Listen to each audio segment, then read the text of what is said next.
1ನೇ ಕೊರಿಂಥಿ ಪತ್ರಿಕೆ 7ನೇ ಅಧ್ಯಾಯ 17ನೇ ವಚನ. ಆದರೂ ಕರ್ತನು ಪ್ರತಿಯೊಬ್ಬನಿಗೆ ಯಾವ ಯಾವ ಸ್ಥಿತಿಯನ್ನು ನೇಮಿಸಿದ್ದಾನೋ, ಅಂದರೆ ದೇವರು ಕರೆಯುವಾಗ ಪ್ರತಿಯೊಬ್ಬನಿಗೆ ಯಾವ ಯಾವ ಸ್ಥಿತಿಯಲ್ಲಿ ಇದ್ದಾನೋ ಆ ಸ್ಥಿತಿಗೆ ಸರಿಯಾಗಿ ನಡೆದುಕೊಳ್ಳಲಿ. ದೇವರು ಯಾವ ಸ್ಥಿತಿನಲ್ಲಿ ಇದ್ದಾಗ ನಮ್ಮನ್ನು ಕರೆದನ ಆ ಸ್ಥಿತಿ ಪ್ರಕಾರ ನೀವು ನಡ್ಕೊಳ್ರಿ. ಹಂಗ ನಡ್ಕೊಂಡ್ರೇನೆ ನಿಮಗೆ ಆಶೀರ್ವಾದ. ಅಂದ್ರೆ ಏನು? ಈಗ ನಾನು ಬಲಹೀನನು, ನನಗೆ ಸರಿಯಾದ ವಾಕ್ಯ ಜ್ಞಾನ ಗೊತ್ತಿಲ್ಲ. ಈ ಬಲಹೀನನ, ವಾಕ್ಯ ಜ್ಞಾನ ಇಲ್ದವನ್ನ ಹೆಂಗ್ ದೇವ್ರ ಆಶೀರ್ವದಿಸ್ತಾನ, ಹೆಂಗ್ ದೇವ್ರ ನಾನು ಉಪಯೋಗ ಮಾಡ್ಕೊಂತಾನ ಅನ್ನೋ ಆಲೋಚನೆಗಳು ನಮಗೆ ತುಂಬಾ ಬರ್ತಿರ್ತಾವ. ಹೌದಾ ಇಲ್ಲ? ನನ್ನಂತ ಬಲಹೀನ ಹೆಂಗ್ ದೇವ್ರು ವಾಡ್ಕೊಂತಾನ, ನನ್ನಂತ ಬಲಹೀನ ದೇವರು ತನ್ನ ಕೆಲಸಕ್ಕಾಗಿ ಹೆಂಗ್ ಉಪಯೋಗಿಸ್ತಾನ, ನನಗೆ ಸರಿಯಾದ ವಾಕ್ಯ ಜ್ಞಾನನೂ ಇಲ್ಲ, ಸರಿಯಾಗಿ ನಾನು ವಾಕ್ಯ ರೀತಿಯಲ್ಲಿ ನಾನು ಜೀವಿಸ್ತಿಲ್ಲ, ಅವಾಗವಾಗ ನಾನು ದೇವ್ರಿಗೆ ವಿರುದ್ಧವಾಗಿ ನಾನು ನಡೀತಿದ್ದೀನಿ, ಬಲಹೀನನಾಗ್ತಿದ್ದೀನಿ. ನನ್ನಂತ ಬಲಹೀನನ ದೇವ್ರು ಹೆಂಗ್ ಏರ್ಪಾಟ್ ಮಾಡ್ಕೊಂತಾನ, ಹೆಂಗ್ ದೇವ್ರನ್ನ ಆಶೀರ್ವದಿಸ್ತಾನ ಅನ್ನೋ ಆಲೋಚನೆಗಳು ನಮಗೆ ತುಂಬಾನೇ ಬರ್ತಿರ್ತಾವ. ನೋಡ್ರಿ, ವಾಕ್ಯ ಏನಂತ ಹೇಳ್ತದೆ ಗೊತ್ತಾ? ಇನ್ನ ಆ ಸ್ಥಿತಿನಲ್ಲಿ ಇದ್ದಾಗ ಕರೆದಿರ್ತಾನಲ್ಲ. ಈಗ ನೀನು ಬಲಹೀನನಂತೇಳಿ ಗೊತ್ತು ಕೂಡ ದೇವ್ರೇನು ಕರೆದಾನಲ್ಲ. ದೇವ್ರಿಗೆ ಗೊತ್ತಿಲ್ಲ ನೀನು ಬಲಹೀನನಂತ, ದೇವ್ರಿಗೆ ಗೊತ್ತಿಲ್ಲ ನೀನು ಬಲಹೀನನಂತ ಗೊತ್ತು. ಮತ್ತೆ ಎಲ್ಲಾ ಗೊತ್ತಿದ್ದು ದೇವರು ಆ ಬಲಹೀನ ಸ್ಥಿತಿನಲ್ಲಿ, ಆ ಜ್ಞಾನ ಇಲ್ಲದ ಸ್ಥಿತಿನಲ್ಲಿ ನಮ್ಮನ್ನು ಕರೆದಿದಾನ ಅಂದ್ರೆ ದೇವರಿಗೆ ಗೊತ್ತು. ಬಲಹೀನರನ್ನು ಕೂಡ ಬಲವಂತರಾಗಿ ಮಾಡಿ ದೇವರು ತನ್ನ ಕಾರ್ಯವನ್ನು ಸಾಧಿಸ್ತಾನ. ಆಮೇನ್, ಹಾಲೆಲೂಯ. ದೇವರು ಸರ್ವಶಕ್ತಿವಂತರು. ಅದ್ರ ಮೇಲೆ ವಿಶ್ವಾಸ ಇಟ್ಟು ನಾವು ನಡಿಬೇಕು ರೀ. ನಮ್ಮ ಟ್ಯಾಲೆಂಟೋ ಇಲ್ಲ ನಮ್ಮ ಜ್ಞಾನನೋ ಅದು ನೋಡಿ ದೇವ್ರು ನಮ್ಮನ್ನು ಕರೆಯೋದಿಲ್ಲ. ಬುದ್ಧಿವಂತನ ನಾನು ನಾಚಿಕೆ ಪಡಿಸಕ ಬುದ್ಧಿಹೀನನನ್ನು ನಾನು ಏರ್ಪಾಟ್ ಮಾಡ್ಕೊಂಡೇನಂತ ತನ್ನ ನಾಮ ಮಹಿಮೆಗಾಗಿ. ಯಾವ ಮೋಶೆ ಅದನ್ನ, ಮೋಶೆ ಐಗುಪ್ತ ದೇಶದಲ್ಲಿ ಇದ್ದಾಗ ಸಕಲ ಜ್ಞಾನದಲ್ಲೇ ಪ್ರವೀಣವಂತನು, ಅದೇ ರೀತಿಯಲ್ಲಿ ಸಿಂಹಾಸನಕ್ಕೆ ವಾರಸನು, ಐಗುಪ್ತ ಸಿಂಹಾಸನಕ್ಕೆ ವಾರಸನು. ಇವೆಲ್ಲ ಇದ್ದಾಗ ಮೋಶೆನ ದೇವರು ಏರ್ಪಾಟ್ ಮಾಡ್ಕೊಂಡಿಲ್ಲ. ಇವನ್ನೆಲ್ಲದನ್ನು ಬಿಟ್ಟು ತನ್ನ ಮಾಮನ ಹತ್ರ ಬಂದು ಕುರಿಗಳು ಕಾಯ್ಕೋಂತ ಜೀವಿಸ್ತಿರುವಾಗ ಆ ಸಮಯದಲ್ಲಿ ಇನ್ನ ಮೋಶೆಗೆ ವಯಸ್ಸಾಗಿ 80 ವಯಸ್ಸು ಬಂದಾಗ ಇನ್ನು ನಾನು ಏನು ಮಾಡೋಕ್ ಆಗೋದಿಲ್ಲ. ಮೋಶೆಗೆ ಮಾತಾಡಕ್ ಕೂಡ ಬರೋದಿಲ್ಲ, ಮಾತು ಕೂಡ ತೊದಲು ಬರ್ತಿರ್ತಾವ.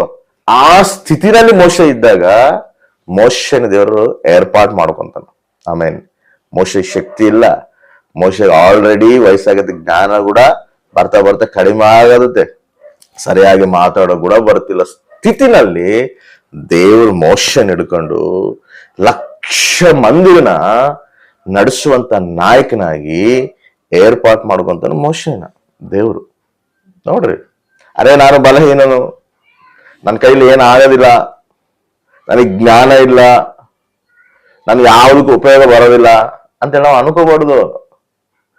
ನಿನ್ನ ಯಾವ ಸ್ಥಿತಿನಲ್ಲಿ ದೇವ್ರು ಕರೆದಿದಾನೋ ಆ ಸ್ಥಿತಿನಲ್ಲಿ ನೀನು ವಿಶ್ವಾಸ ಉಳ್ಳವನಾಗಿ ದೇವ್ರ ಮೇಲೆ ನಂಬಿಕೆ ಇಟ್ಕೊಂಡು ನೀನು ನಡಿಬೇಕು.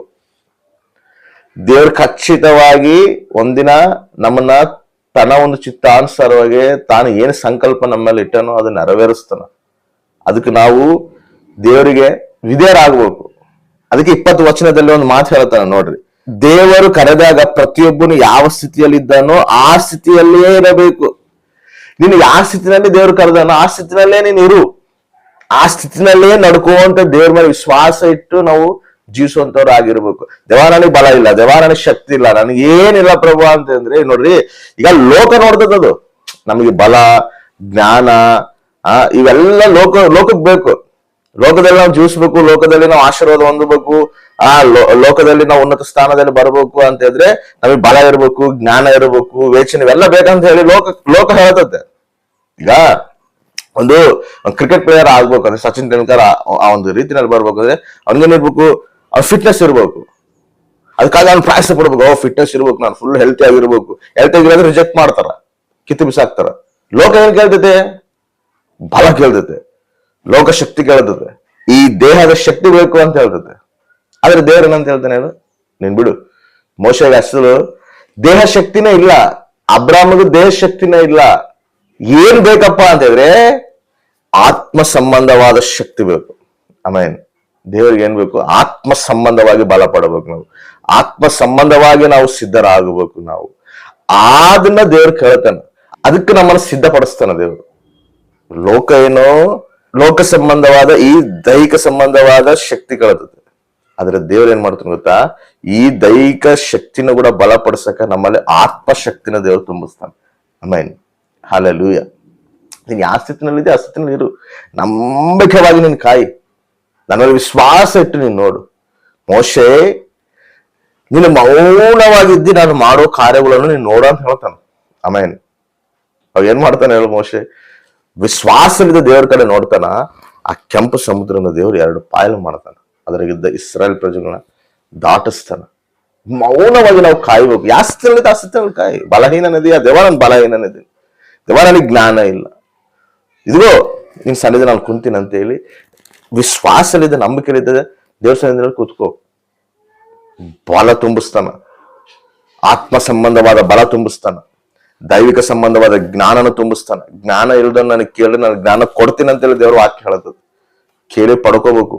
ಅಪೊಸ್ತಲರನ್ನ ದೇವ್ರು ಏನ್ ನೋಡಿ ಏರ್ಪಾಟ್ ಮಾಡ್ಕೊಂಡಾನ ಹೇಳ್ರಿ? ಅಪೊಸ್ತಲರು ಇದಾರ, ಅವ್ರನ್ನ ಏನ್ ನೋಡಿ ಏರ್ಪಾಟ್ ಮಾಡ್ಕೊಂಡಾನ ದೇವ್ರು? ಅವ್ರಿಗೇನ್ ಜ್ಞಾನ ಆಯ್ತಾ? ಅವ್ರೇನ್ ಎಜುಕೇಟೆಡ್ ಪೀಪಲ್? ಏನಿದೆ ಅವ್ರ ಹತ್ರ? ಏನೇನಿಲ್ಲ. ಆಸ್ತಿ ಐತಾ? ಅಂತಸ್ತ ಐತಾ? ಏನಿಲ್ಲ. ಯಾವ ಸ್ಥಿತಿನಲ್ಲಿ ಇದಾರ ಆ ಸ್ಥಿತಿನಲ್ಲಿ ಇದಾರ. ಆ ಸ್ಥಿತಿನಲ್ಲಿದ್ದ ಅವ್ರನ್ನ ಕರೆದನ. ಆ ಸ್ಥಿತಿನಲ್ಲಿದ್ದೇ ಅವರು ದೇವರಿಗೆ ವಿಧೇಯರಾಗಾರ. ಅವ್ರನ್ನ ಉನ್ನತವಾಗಿ ದೇವರು ಆಶೀರ್ವದಿಸಿ ಏರ್ಪಾಟ್ ಮಾಡ್ಕೊಂಡು ತನ್ನ ಕಾರ್ಯವನ್ನು ಸಾಧಿಸೋಣ ದೇವರು. ಅವ್ರು ಮಾತಾಡ್ತಿದ್ರೆ, ಅವ್ರು ಬೋಧಿಸ್ತಿದ್ರೆ ಎಲ್ಲರೂ ಆಶ್ಚರ್ಯ ಆಗ್ತವ್ರ. ಅದೇ ಇವರು ಮೀರಿಡುವಂತ ಜಾಲರುಗಳಲ್ಲ, ಇವ್ರು ಇಷ್ಟು ಜ್ಞಾನ ಎಲ್ಲಿದೆ ಬಂದತೆ? ಆಶ್ಚರ್ಯ ಆಗ್ತವ್ರ. ಹಂಗ ಮಾಡ್ತಾನ ದೇವರು. ನಾವು ದೇವ್ರ ಮೇಲೆ ವಿಶ್ವಾಸ ಇಟ್ಟು ಯಾವ ಸ್ಥಿತಿನಲ್ಲಿ ಬಂದಿವೋ ಆ ಸ್ಥಿತಿನಲ್ಲಿ ಜ್ಞಾನ ಇಲ್ಲ, ದೇವರ ನನಗೆ ಜ್ಞಾನ ಇಲ್ಲ ಅಂತ ಹೇಳಿ ದೇವ್ರ ಸನ್ನಿಧಿಯಲ್ಲಿ ಕುತ್ಕೋ. ಅದೇ ಜ್ಞಾನ ಕಲಿಸ್ತಾನ, ಅದೇ ಜ್ಞಾನ ತುಂಬಿಸ್ತಾನ. ಆತೆ ಅನೇಕರಿಗೆ ಆಶೀರ್ವಾದಕರವಾದ ಒಂದಿನ ನಿಂದಿರ್ಸ್ತಾನ. ಆಮೇನ್. ಹಲ್ಲೆಲೂಯಾ. ಬಲಹೀನನ್ನು ಕೂಡ ಬಲಪಡಿಸಿ ತನ್ನ ಕಾರ್ಯವನ್ನು ಸಾಧಿಸುವಂತ ದೇವರು ನಾವು ಆರಾಧಿಸುವಂತ ದೇವರು. ಆಮೇನ್.